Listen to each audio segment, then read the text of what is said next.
Aaron Suttles, The Athletic. Can you talk about Alabama's, you guys' strength against the run this year, and you in particular, how unselfish you have to be as an outside linebacker who maybe wants to pressure the passer, but you're pretty good against the run too. That's one of our goals on our goal sheet is, we're really big on stopping the run, how many yards they get per game and holding them to a certain amount of yards. So I think like during fall camp, summertime, spring ball, I think that's where we get a chance to really just work on our technique, making sure that we're shocking and shedding and getting off the blocks the right way.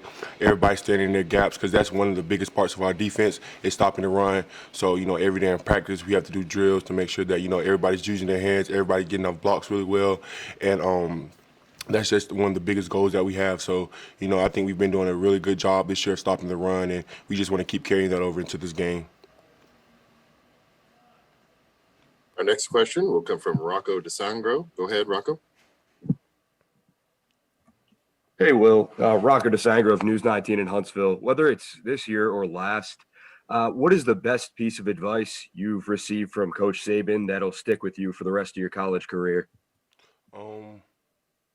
The best piece of advice I received from Coach Saban will probably just be facing adversity, never giving up, no matter how hard something gets, keep fighting to the end. Don't let it control you. Don't let it get too overwhelming. Don't put too much pressure on yourself. Just go out there, have fun, and, whatever happens, happens.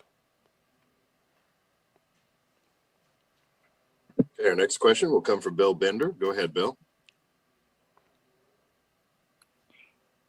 Oh, Will, before this Cincinnati game, a lot was made of your comments about being the underdog. Is that the same mentality you take into this game? And how does the Alabama program even maintain that philosophy given all the success the program's had?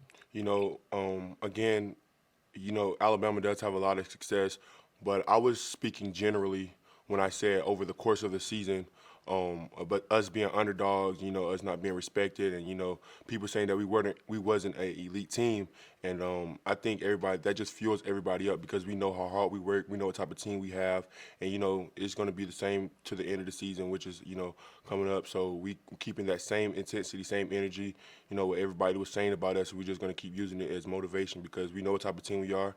We know what we put in and day out. We know how we prepare, and we know how we play. Our next question will come from Ryan Hennessy. Go ahead, Ryan.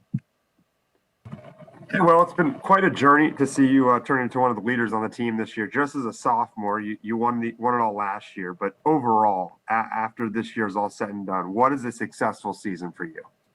What is a successful season for me? A successful season for me is winning the national championship, making sure that we're up on that stage, all my brothers, coaches, family, everybody, we're celebrating all the hard work we put in this whole season. That's what a successful season is to me. Our next question will come from Dan Toratora. Go ahead, Dan. Will, just what you can say about Pete Golding as defensive coordinator, just what he's meant to you and how he's really commanded the best out of you in your career at Alabama. I have so much respect for Coach Pete. He does an outstanding job. From going to high school, having a good DC, to coming to college, to having a good DC and building that relationship, it's really been good. He has a lot of respect for me. I've learned so much from Coach Pete from my freshman year to this year.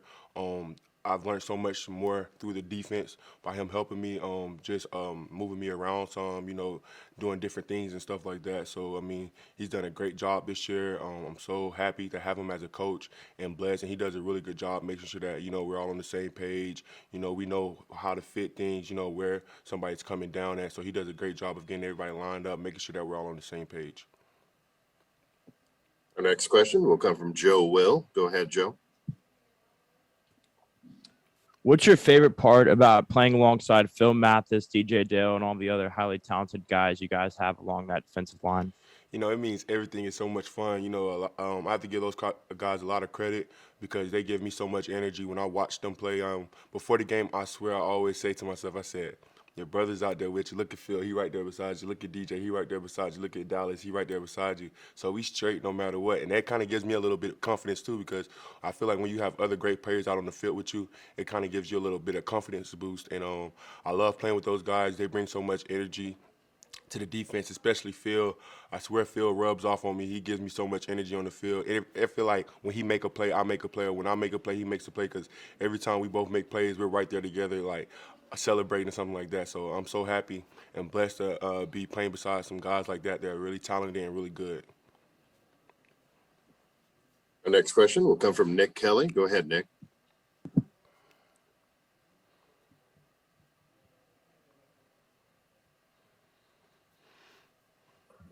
Hey, Will, having played in the national championship as a freshman, what did you learn most from that experience, or what are you taking into this to maybe do differently than the first time around? You know, probably paying attention more to the details. I think last year, as a freshman, you really don't have the type of focus or, that you have when you mature a little bit. So probably paying attention to the details, making sure that I'm lined up right, making sure I'm not having any mental errors or anything like that, making sure, I'm getting the call. I think that was one of the biggest things last year was just getting the call and getting lined up right. So that's the experience I have now, taking into like a new national championship game, and I have that experience under my belt to help me more. Next question will come from Charlie Potter. Go ahead, Charlie. Yeah, hey, Will. You've obviously been a leader for this team, but guys like Phil Mathis and Brian Robinson, fifth-year seniors, are going to be playing in their fourth national championship game. Just how much do you look for those guys for advice, and how much of those guys meant to the team this season? They meant everything to the team. I don't really get a chance to talk to B-Rob like that, but, B-Rob has been outstanding this year. He's been a vocal leader to us. He's been through so much as well as Phil. They've seen so much, so they've been able to help us along the way. But, all practice long, I've been on field. I'm like, Phil, we got to get you one more before you go, man.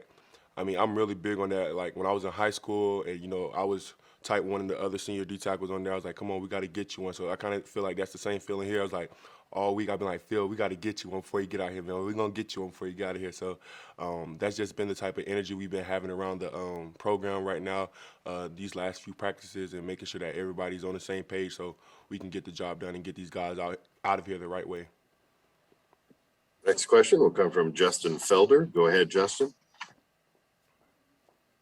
What's up, Will? I saw that Dutchtown High School said that Monday is going to be Will Anderson Day. Just what kind of support have you been getting from back home? And also, have there been any friends or extended family that say, hey, we're pulling for you, but team-wise, we're rooting for the other guys? First of all, I just want to start off by saying thank you to the Dutchtown community, Henry County, the whole Henry County, my Dutchtown family. I just want to say thank you so much for all the support and love you guys have shown me over this season, my freshman year. I couldn't ask for a better support system back at home. I'm so honored and blessed for you guys to be making Monday, Will Anderson Day, back at home for me. I love you guys. Thank you so much. And no, I haven't had anybody say they're rooting for me in Georgia, so I'm glad of that, and I'm very appreciative of that. But again, thank you, and I love you guys so much. Next question will come from Ivan Mazel. Go ahead, Ivan. Hi, Will. A couple of the Georgia players we talked to an hour ago talked about how this time they're going to be different mentally than they were in Atlanta. What differences do you expect to see from a team that says it will be mentally sharper this time? I think, no game is going to be the same. What happened last game is what happened last game. We have to worry about what happens this game. And, I can't really speak on what other teams think they have to do, but I know as far as Alabama, we're just going to take the same preparation and the same way we do things from each game until this game. And we're just going to play to the Alabama standard and play Alabama football. Our next question will come from Fernando Rossetti. Go ahead, Fernando. Hello, Will. I'm with Graphical Sports. How do you feel your strength and conditioning program will influence you guys' performance for this game against what is probably the best offensive line, the best and biggest offensive line in the nation?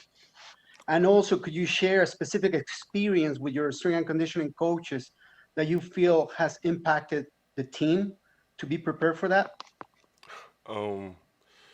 I think our strength and conditioning coaches do an outstanding job with us. Our last lift we just had, we had a lot of people PR in the weight room, and for it to be towards the end of the season to have those type of numbers, with the type of season we had in the SEC, all SEC schedule, and going against top talent and being able to steal PR in the weight room. I think that's really big, and it speaks volume of the people who work in there. Coach Blue and Dog Ray, they do an awesome job. And as far as this game goes, we're more than prepared. They prepared us all off season, during the season to help us make sure our bodies are right. They're never going to let anybody, slip along the way. So the weight room numbers and everything has been outstanding. They've been doing a great job. The team has been doing a great job of lifting and maintaining weight. So they have us more than prepared for this game.